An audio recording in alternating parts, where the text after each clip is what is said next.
ඉතාම කඩමුඩියේ ආසියානු සංවර්ධන බැංකුවෙන් දෙන මුදල ගන්න තියෙන කුම්මැහිකමට අපේ රටේ අධ්‍යාපනය තමන්ගේ අශීලාචාරකමට සකසනවා. අපි දන්නවා අපේ රටේ අධ්‍යාපනයේ යහපත් ලක්ෂණත් තියෙනවා. අනිත් ලක්ෂණත් තියෙනවා. මේ අවකාශ භාවිත කළා තමයි ගොඩක් ඉහළ නිලතලවල ඉන්න නිලධාරීන් පත් වෙලා ඉන්නේ. මේ දරුවන් මේ අධ්‍යාපන ක්‍රමයේ යටතේ දැනුම උරගා බැලීම යටතේ ඉදිරියට යනවා. යනුවෙන් නිදහස් පෙරමුණේ මාධ්‍ය හමුවකට එක්වෙමින් විමල් වීරවංශ මහතා පවසා සිටියා. එහිදී වැඩිදුරටත් අදහස් දැක්වූ විමල් වීරවංශ අද ප්‍රතිසංස්කරණයක් කියලා මොකක්ද කරන්නේ? ඒ අය අධ්‍යාපනයේ බර අඩු කරනවා කියලා කියනවා. අලුත් මොඩියුල ක්‍රමයක් ගෙනල්ලා දරුවන් විශ්වවිද්‍යාලය යන පාර වහලා මේ කරන්න හදන්නේ මේක හයිටියක් කරන්න යන්නේ හරිනි අමරසූරිය. හරිනි ජනාධිපති සතු විධායක බලය තමයි යොදාගන්නේ අධ්‍යාපන ඇමතිවරිය විදිහට. මේක ආందోලනයට තුඩු දෙන කාරණයක් තමයි අපේ අනාවරණය වුණ කාරණයක් තමයි එක් මොඩියුලයක තියෙනවා. මේක එක් වෙබ් අඩවියක විස්තර. මේ වෙබ් අඩවිය සමලිංගික සබඳතා ප්‍රවර්තනයේ මෙම වෙබ් අඩවිය සමලිංගික සබඳතා ප්‍රවර්තනයේ තිබෙන වෙබ් අඩවියක්.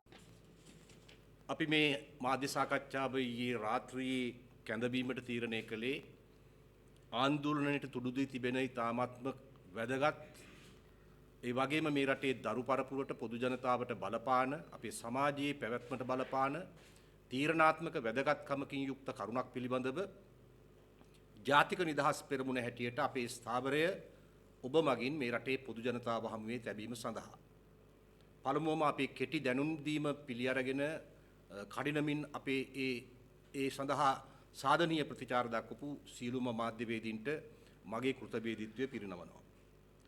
අපි දන්නවා මේ රජය බලයට පත් වුණාට පස්සේ අග්‍රාමාත්‍ය සහ අධ්‍යාපන අමාත්‍ය හරිනි අමරසූරිය මැතිණිය නව අධ්‍යාපන ප්‍රතිසංස්කරණයක් කරේ තියාගෙන ඒක ගැඹුරු සමාජ සංවාදයකට ලක් කරන්නට ඉඩ නොතබා මේ රටේ අධ්‍යාපනවේදීන් ඊට අදාළ විශේෂඥයින්ගේ අදහස් උදහස් සැලකිල්ලට ගැනීමට තරම් ප්‍රමාණවත් සාකච්ඡාවක් නොකොට ඉතාම කඩිමුඩියේ ආසියානු සංවර්ධන බැංකුවෙන් ලැබෙන ඇමරිකන් ඩොලර් මිලියන් 200ක මුදල ලබා ගැනීමේ ප්‍රේතකමට ඒ සඳහා අපේ රටේ අධ්‍යාපනය Tamanට අභිමත ආකාරයට මේ රටේ දරුවන්ගේ නැනස පාදන ක්‍රියාවලිය මේ රටේ දුප්පත් අම්මා තාත්තගේ දරුවන්ට සමාජයේ ඉදිරියට යන්න තියෙන එකම ඉනිමග ඒ ඉනිමගේ පඩි තීරණය කරන ආකාරය ඒ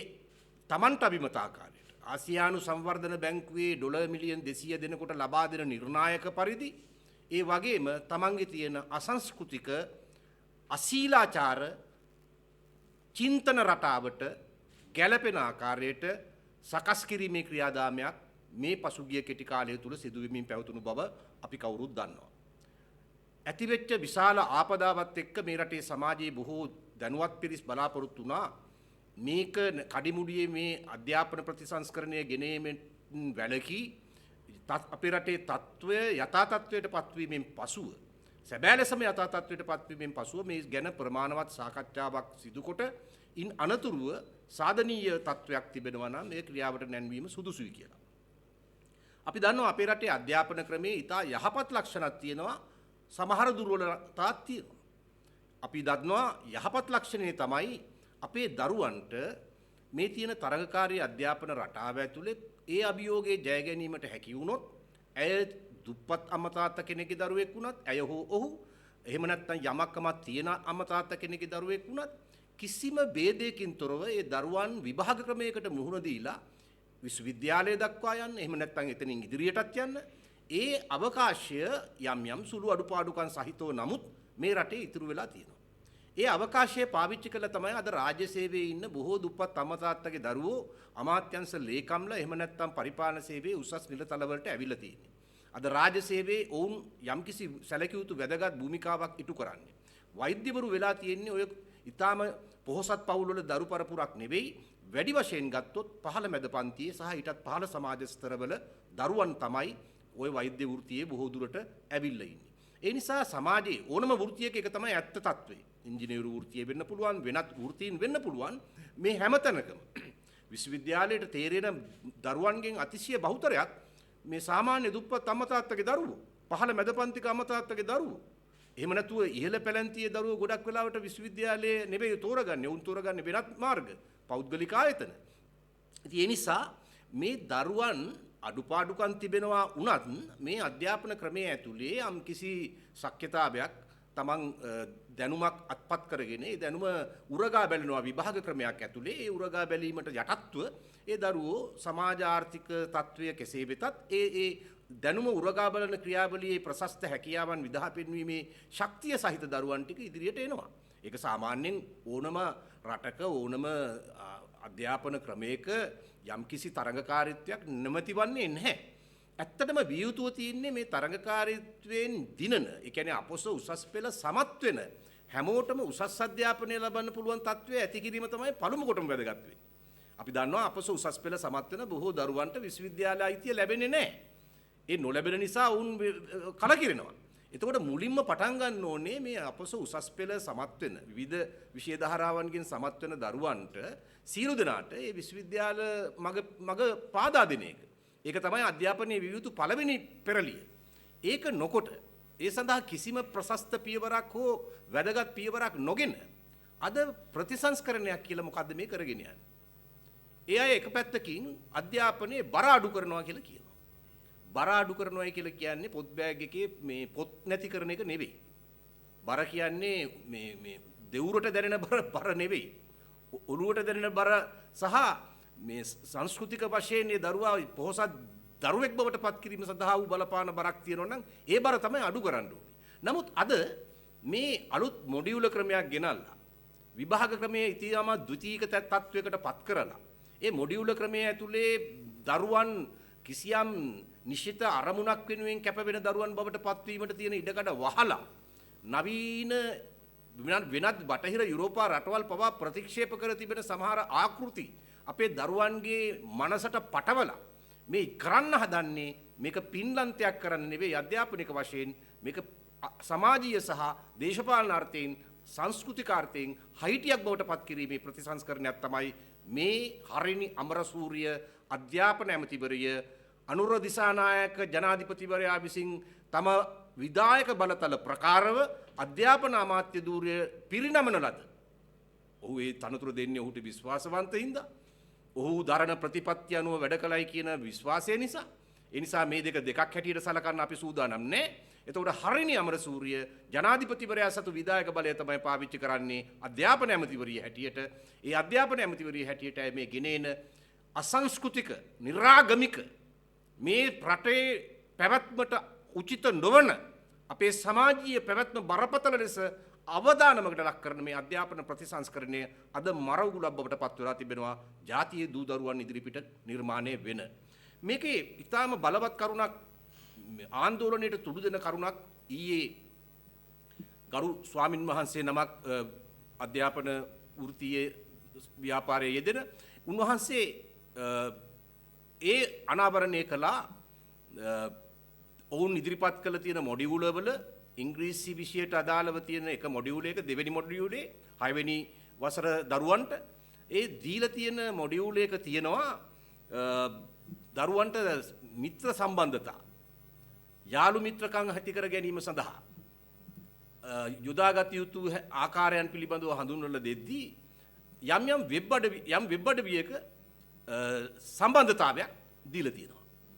ඒක අපි දන්නවා දැන් කවුරුත් දන්නවා buddy.net කියන වෙබ් අඩවියේ මේක ආందోලනයට තුඩුදුණු කරුණ අනාවරණය වුණා විතරයි ආණ්ඩුව අර ආපදාවට අදාළ අනුතුරු ඇඟවීම් වලට රිසි පරිදි තාම කඩිනමින් ප්‍රතිචාර දක්වන්න පසුබට වුණාට මේ buddy.net එක ගැන තොරතුරු අනාවරණය වෙච්ච ගමන් ඒකට මේ ලංකාවේ සිට අන්තර්ජාලයෙන් සම්බන්ධ වෙන්න තියෙන හැකියාව නම් ක්ෂණිකව නතර කළා.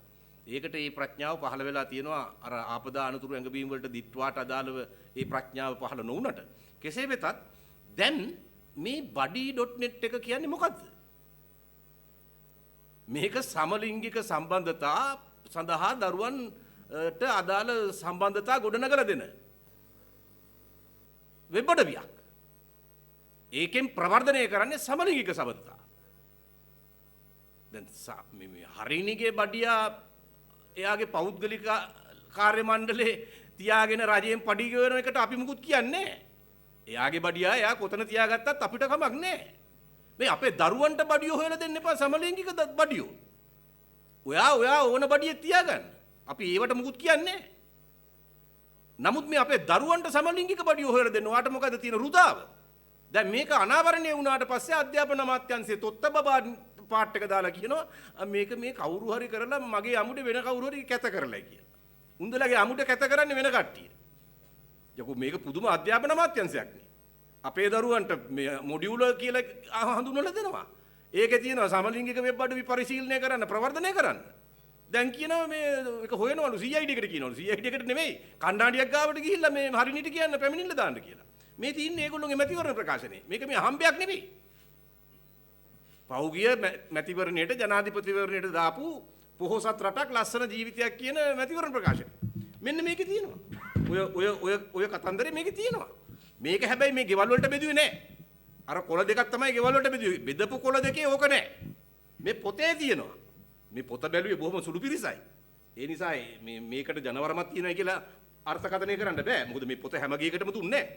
කොළ දෙකක් හැම ගේකටම දුන්නේ. මෙන්න බලන්න. ස්ත්‍රී පුරුෂ සමාජභාවී අවශ්‍යතාවලට අනුව අවශ්‍යතාවලට සංවේදී ලෙස දැන් ඔබ දන්නවා ස්ත්‍රී පුරුෂ සමාජභාවී කියලා කියන්නේ මොකක්ද කියලා දන්නවා මේ ස්ත්‍රී පුරුෂ සමාජභාවී කියන්නේ ඔය කියන ලිංගික දිශානතින් ඇතුළත් කතන්දරේ ලිංගික දිශානතින් කියන්නේ LGBTQ ආදී ඔය ප්‍රවණතා ස්ත්‍රී පුරුෂ සමාජභාවී අවශ්‍යතාවලට සංවේදී ලෙස අධ්‍යාපනය සෞඛ්‍ය ප්‍රවාහනය ආදී පොදු සේවා ශක්තිමත් කිරීම තුළින් මේගොල්ලෝ මුහුණ දෙන දුෂ්කරතාවම කරනවා අධ්‍යාපනයක් තියෙනවා ඊළඟට තියෙනවා ආණ්ඩු ක්‍රම ව්‍යවස්ථාවේ සමානාත්මතාව පිළිබඳ අයිතිවාසිකම පුළුල් කරමින් ස්ත්‍රී පුරුෂ සමාජභාවී අනන්‍යතාව සහ ලිංගික දිශානතිය මත වෙනස් කොට නොසලකන බව තහවුරු කිරීම. ලිංගික දිශානතිය කියන්නේ LGBTQ lesbian bisexual gay ආදී වශයෙන් transgender ඔය ඔක්කොම තමයි මේ කියන්නේ ලිංගික දිශානතිය කියන්නේ. ඒතකොට ඒවට ඔක්කොටම හරියන විදියට ආණ්ඩු ක්‍රම ව්‍යවස්ථාවේ අයිතිවාසිකම් පුළුල් කරමින් ස්ත්‍රී පුරුෂ සමාජභාවී අනන්‍යතාව සහ ලිංගික දිශානතිය මත වෙනස් කොට නොසලකන බවට තහවුරු කිරීම. ඊළඟට කියනවා සමරිසි සහ සංක්‍රාන්ති සමාජභාවී ප්‍රජාවට විශේෂිත වන සෞඛ්‍ය සේවා, නෛතික සේවා, සමාජ ආරක්ෂණය වැනි රාජ්‍ය සේවා සහ යුක්තිය සඳහා වන ප්‍රවේශයේ ඉහළ නැංවීම. ඉතින් මේ කියන කතන්දරේට අනුව තමයි මේක වෙලා තියෙන්නේ. දැන් කියන්න එපා අමුඩේ වෙන කවුරුත් කැත කරා කියලා බොරුවට. මේ බඩී නෙට් එක දැන් මේ ලංකාවෙන් බලන්න බැරි කරයි කියලා ප්‍රශ්න විසඳෙන්නේ නැහැ. මේ ජනාධිපතිගේ හරිනි ජනාධිපතිගේ ඇමති අධ්‍යාපන ඇමති හරිනි තමයි ඒ ජනාධිපතිගේ ප්‍රතිපත්ති ප්‍රකාශනයට අනුව මේ ජනාධිපතිවරණයට දාපු ප්‍රතිපත්ති ප්‍රකාශනයට අනුව මේ එන්නේ මේක මේ අහම්බයක් නෙවෙයි ඡන්දේ දුන්නු මිනිස්සු මේක කිව්වේ නැහැ කියලා දැන් ඉතින් අපි දන්නේ නැහැ කියලා කියන්න බෑ මේකට තමයි ඒගොල්ලෝ ඊනියා වරමිල්ලුවේ මේක පෙන්වුවේ නැති වුණාට නොපෙන්නා වරමිල්ලලා කොළ දෙකක් ගෙදරට දුන්නා ඒකේ මේක නෑ ඒක බලලා රැල්ලට දුන්නා දැන් ඉතින් මේකේ තියෙන වැඩේ තමයි body.net දැන් දරුවන්ට බඩියෝ හොයලා දෙනවා ඇයි ඉතින් බිමල් රත්නායක කිව්වේ 16 ඉඳන් සෙක්ස් කරන්න දෙන්න ඕන ඊට පස්සේ රුපියල් 5000 කුත් අතට දෙන්න ඕනේ කියලා බඩියෝ හොයාගන්න 16 ඉඳන් දැන් මේ වැඩේ යන්නේ දැන් පැලවත්තේ උන්දලට තියෙන ලොකුම ප්‍රශ්නේද මේක බඩියෝ නැති එක ඒකද දැන් ලංකාවේ ජාතික ප්‍රශ්නේ බඩියෝ හොයලා දෙන එකද දැන් තියෙන ප්‍රධාන යුග මෙහෙවර පුනරුද මහා මෙහෙවර මේ මොනවද මේ විහිළු ලෝකේ අද මේ ඇමරිකා එක්සත් ජනපදයේ ලෝකේ වෙනත් රටවල් අද මේ විකෘතියට ඉතා ඉහළ පිළිගැනීමක් දීලා අද ඒකෙන් පස්සට අදිනවා ඒකෙන් ගැලවෙන්න පාරවල් හොයනවා ඒ දීපු විකාරයෙන් හොඳ ළමයි හොඳ දරුවෝ ඒ පැත්තට බර වෙලා වෙච්ච විකෘතිය හදාගන්න අද දන්න ධෛර්යය ඔක්කොම දානවා මේ ලොන්ත පොල් ආණ්ඩුව මෙන්න මේ ගෙනල්ලා මේව පටවනවා අපේ දරුවන්ගේ ඔළුව වලට. දීහාමුදුරනේ 6 වසරේදී දරුවෙකුට මේක බඩියෙක් හොයාගන්න පොට පාදලා දුන්නම මේ බඩියත් එක්ක යන ගමනක් ඇරෙන්න. මොකද්ද ඊට පස්සේ තියෙන ගමන? මේ හදන්නේ අපේ දරු පරපුර මානව සම්පත නැත්තටම නැති කරලා දාන්න. ජාතියක් හැටියට අපි වනසන්න. ජාතියක් හැටියට අපේ පැවැත්ම සම්පූර්ණයෙන් බිඳවට්ටන්න. මේ තමයි උවමනාව. මේ තමයි අරමුණ. මේ තමයි පරමාර්ථය. ඒ නිසා අපි තේරුම් ගන්න ඕන මේක වැරද්ද වුන් නොදැන සිදු වෙච්ච දෙයක්. දෙයි හාමුදුරුවනේ අධ්‍යාපන අමාත්‍යාංශයෙන් මුද්‍රණය කරලා දෙන දෙයක්. දැන් print කරලා ඔක්කොම දීලා ඉවරයි. අපි හිතමු නනලල ભેදයක් වගේ දෙයක් තියෙන්න පුළුවන්. ඒක ඉතින් අපි එහෙම තේරුම් ගන්නම්. දෙයියනේ මෙහෙම එකක් පුළුවන් ද එහෙම වෙන්නේ. මෙහෙම දාන්න පුළුවන්ද මේ? මේ තියෙන්නේ මොඩියුලේ body.net මේ තියෙන්නේ ඒ ප්‍රවේශය ගන්න විදිය. එතකොට මේව දාලා තියෙන්නේ මේ වැරදීමකින්ද body.net. අනික මේ මොඩියුල වල තව වෙබ් අඩවි ගොඩක් ගැන විස්තර තියෙනවා. ඒවා ගොඩක් මේ නිකන් ඔහෙ නිකන් වගකීමක් නැති මිනිස්සු පවත්වගෙන යන වෙබ් අඩවි. ඒවා අද තියෙන්න පුළුවන් හෙට නැති වෙන්න පුළුවන්. එහෙම වගකියුතු ආයතන විසින් පවත්වාගෙන යන වෙබ් අඩවි නෙවෙයි. ඉතින් දරුවන්ට දෙන්නේ මෙහෙම පරිශීලනය කරන්නද? මොකද්ද මේකේ අධ්‍යාපන මනෝවිද්‍යාව? එතකොට දැන් අපි ඉස්කෝලේ යන කාලේ ඔය වගේ කෙහෙම්මලක් තියෙන පොතක් කියවන්න අපිට මේ නිර්දේශ කරා නම් කුතුහලයේ වැඩෙන්නේ නැද්ද? ඒ වැඩේ අත්හදා බලන්න හිතෙන්නේ නැද්ද? ඒකට පෙළඹෙන්නේ නැද්ද? දැන් ඒකට පොළඹවන එකද මානව ප්‍රගමණයට සිදුවිය යුතු දේ? ඒකට පෙළඹවීමෙන් තොරව ඒ తත්වය ඇති වෙච්ච අය දිහා සානුකම්පිතව බලන එක වෙනයි. ඒ අයව කොන්කරන මානසිකත්වයෙන් නොබලන එක වෙනයි. ඒ අය දිහා බැහැර කිරීම වාදීව කල්පනා නොකරන එක වෙනයි. හැබැයි මේ හොඳට ඉන්න දරුවන් මේ පැත්තට පොළඹවන එකද අධ්‍යාපනයේ කරන්න ඕනේ. මේ රටේ දෙමව්පියෝ, මේ රටේ ගුරු මෑණිවරු, ගුරු පියවරු මේ සියලු දෙනාම මේකට සම්බේධී විය යුතුයි. මුළු මහත් ප්‍රජාව මේකට සම්බේධී විය යුතුයි. තරුණ තරුණියන් මේකට සම්බේධී විය යුතුයි. මේ හදන්නේ වෙන මොකක්වත් නෙවෙයි. අපිව සංස්කෘතික වශයෙන් මුල් ඉදිරුණු પરම්පරාවක් නිර්මාණය කරලා ජාතියක් හැටියට වල්මත් කරන්න, ජාතියක් හැටියට තවත් හයිටියක් බවට ලාංකීය ජන සමාජය පත් කරන්න. මේකට ඉඩ දිය යුතු නෑ. හරිනි අමරසූරිය ඉල්ලා අස්විය යුතුයි. ඉල්ලාස් නොවෙනව නම් ජනාධිපතිවරයා ඔහු ඇයව ඉවත් කළ යුතුයි. ජනාධිපති මේකට සම්බන්ධ නැහැ කියලා පෙන්වන්න පුළු ඕනකමක් තියෙනවා නම් හරිනි අමරසූරියව ඉවත් කරන්න ඕනේ. ඒ දෙකම නොවෙනව නම් මේ රටේ පොදු ජනතාව අධ්‍යාපන අමාත්‍යාංශය වට කරලා බැහැපන් එළියට හරිනි කියන සටන් පාඨය අරගෙන, ගෙදර පොලයන් හරිනි කියන සටන් පාඨය අරගෙන ඒ තමන්ගේ දරුවන්ගේ නාමයෙන්, දරු සම්පතේ නාමයෙන්, දරු පැටවුන්ගේ නාමයෙන් තමන්ගේ වගකීම, රටවැසි යුතුයකම ඉටු කරන්න ඕනේ. මෙහෙම තත්වයකදී ඔහේ නිවටුන් ලෙස ඉන්නව නම් මේක මැරිච්ච සමාජයක්. මේක මලකුණක්, පණ ඇති ජාතියක් නෙවෙයි. ඒ නිසා අපි ඔප්පු කරන්න ඕන නෑ අපි මලකුණක් නෙවෙයි. පණ ඇති ජාතියක්, පණ ඇති සමාජයක්. මේ නරුම ව්‍යාපෘතිය ආනිත් පැත්තට හරවන්න, මේක කර තියාගෙන එන බඩිය හොයලා දෙන්න අපේ දරුවන්ට දතකට වැදගෙන එන හරිනිට බහින්න හරිනේ එළියට, බැහැපන් හරිනේ එළියට කියන සටන් පාඨය අරගෙන එන්න ඕනේ අධ්‍යාපන අමාත්‍යාංශය වටලන්න. මුන් දැන් මේ හදිසි නීතිය දිග්ගස්සගස් එන්නේ මහජනයාගේ විරෝධය මැඩලන්න නම් ඒවා වාන කියලා ඔප්පු කරන්න පුළුවන් වෙන විදිහේ මහ ජන සන්නිපාතයක් එන්න ඕනේ පාරට. ආරක්ෂක හමුදාවල සමාජිකයිනි, රජයේ සේවකයිනි, මේ ඔබේ දරුවාටයි මේ බඩිය හොයලා දෙන්න හරිනි වලිකන්නේ. සමරිසි ප්‍රවණතාවට අපේ දරුවෝ රැගෙන යන්නයි රාජ්‍ය සේවයේ අම්මා තාත්තගේ දරුවන්ව අරගෙන යන්නයි මේ හදන්නේ. මේ රටේ ආරක්ෂක හමුදාවල සමාජිකයන්ගේ දරුවන්ව ඒ සමරිසි ප්‍රවණතාවට ගොදුරු කරන්නයි මේ හදන්නේ.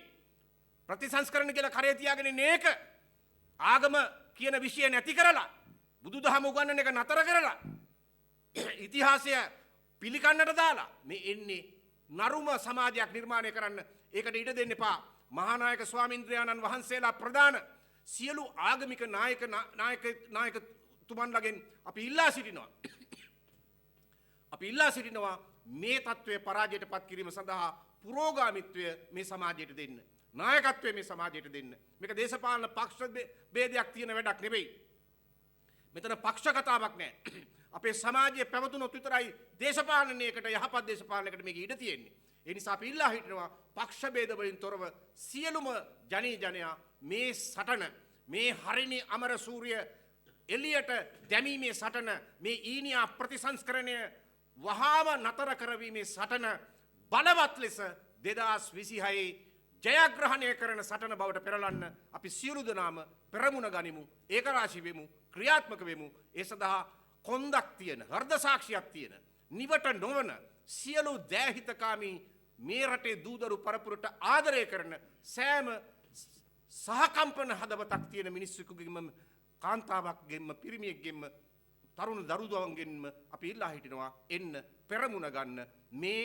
මේ මහා දුෂ්ට නරුම ප්‍රතිසංස්කරණ ව්‍යාපෘතිය, අපේ දරු පරපුර වනසන හරිනිලගේ අනුරලගේ ප්‍රතිසංස්කරණ ව්‍යාපෘතිය ලත්තනම ඩොප් කරන්න 2026 ජයග්‍රහණය කරන සටන ඒ බවට පෙරලා ගන්න, පෙරමුණ ගන්න, ලෑස්ති වෙන්න, සූදානම් වෙන්න අපි ඒ සඳහා අපට දිය හැකි උපරිම නායකත්වය ලබා දෙනවා කියන එක අවධාරණය කරනවා. ඔය කියන buddy.net එකේ තියෙන bad boys club. එතකොට මේ bad boys club වලට තමයි අපි දරුවෝ ගෙනියන්නේ. අධ්‍යාපනය කරන්න ඕනේ bad boys club වලට දරුවෝ ගෙනියන එකද? ඒකද අධ්‍යාපනයේ අරමුණ? අධ්‍යාපනයේ තියෙන bad boys club වලට දරුවෝ පුරුදු කරන්න. ඉතින් ඒකෙන් පේනවා මේගොල්ලෝ මේ කොහෙටද ගෙනියන්නේ කියලා. හොඳයි. බොහොම ස්තුතියි.